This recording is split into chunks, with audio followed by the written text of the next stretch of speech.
¿Cómo están? Bienvenidos nuevamente a las clases de Físico-Química.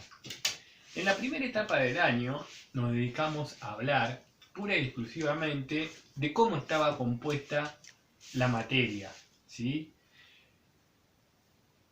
Hablamos de su estructura interna, su estructura microscópica, cómo la podíamos mezclar, en qué estados estaba, cómo la podíamos separar, cómo la podíamos ordenar en una tabla periódica. Pero en realidad lo que estuvimos hablando todo el tiempo es de química. En esta parte del año vamos a cambiar y vamos a hablar de qué puede hacer la materia. Es decir, que vamos a empezar a hablar de movimiento, de dinámica. Vamos a hablar de todo lo que pueda llegar a ser la materia. Por eso es que en esta etapa del año vamos a hablar de física. Cuando hablamos de física, tenemos que entender que la física lo que intenta es explicar la mayor cantidad de preguntas con la menor cantidad de elementos. Y uno de los primeros que logró con éxito hacer esto fue el científico Isaac Newton. Y lo que hizo fue desarrollar una serie de leyes para explicar todos estos fenómenos. Es por esto que vamos a hablar en esta primera etapa de física de las leyes de Newton.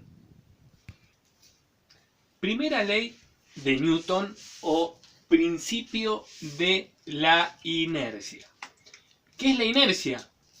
Bueno, nosotros hemos visto muchas veces que cuando vamos en un colectivo y este arranca, nos tendemos a ir hacia atrás.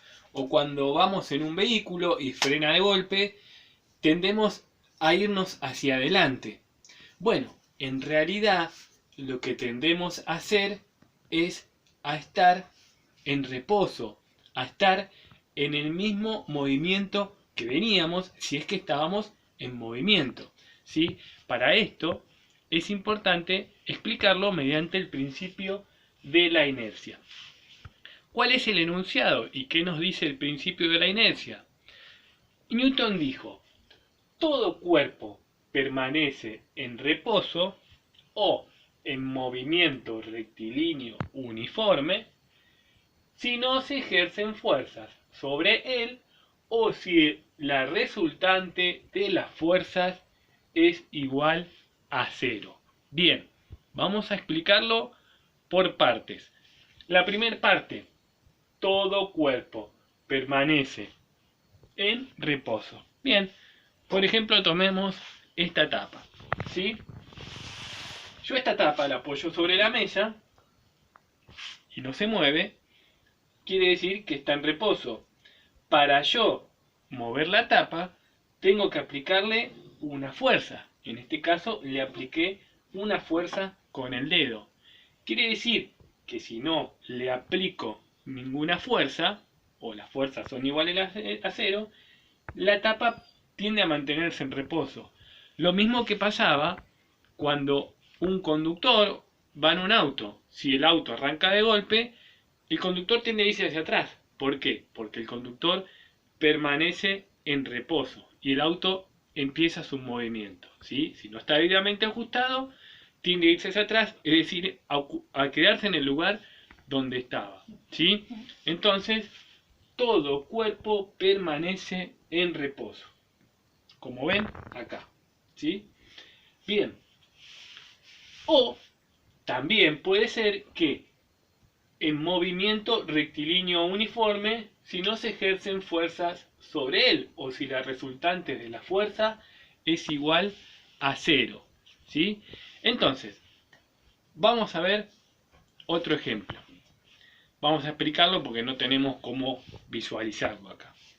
Vamos a ver el caso de una mesa de tejo. El tejo son ese juego que se juega sobre una mesa cuadrada con muchos agujeritos. Lo que hace es que dentro de esos agujeritos salga aire. Ese aire hace como un colchón de aire que no permite que el tejo, que es la fichita redonda, se apoye sobre el piso. Al no apoyarse sobre el piso, no tiene contacto, está en el aire todo el tiempo. Entonces, cuando yo la golpeo, se mueve y se mueve todo el tiempo con un movimiento rectilíneo uniforme.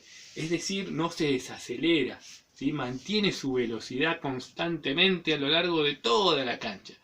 Pero cuando pega contra alguna de las paredes o contra el otro contrincante, ahí cambia su movimiento. Bueno, ahí ya no hablamos más del principio de la inercia. Pero mientras se mantenga en movimiento a lo largo de toda la mesa, ¿sí? Y no haya rozamiento, que lo vamos a ver después, va a cumplir el principio de la inercia. Entonces recordemos, principio de la inercia, todo cuerpo tiende a permanecer en reposo. Si yo no le aplico ninguna fuerza, se queda en su lugar. O en movimiento rectilíneo uniforme. Si no hay nada que lo frene o le cambie la dirección, va a ir siempre con la misma dirección. Eso es el principio de la inercia y ya hemos explicado la primera ley de Newton.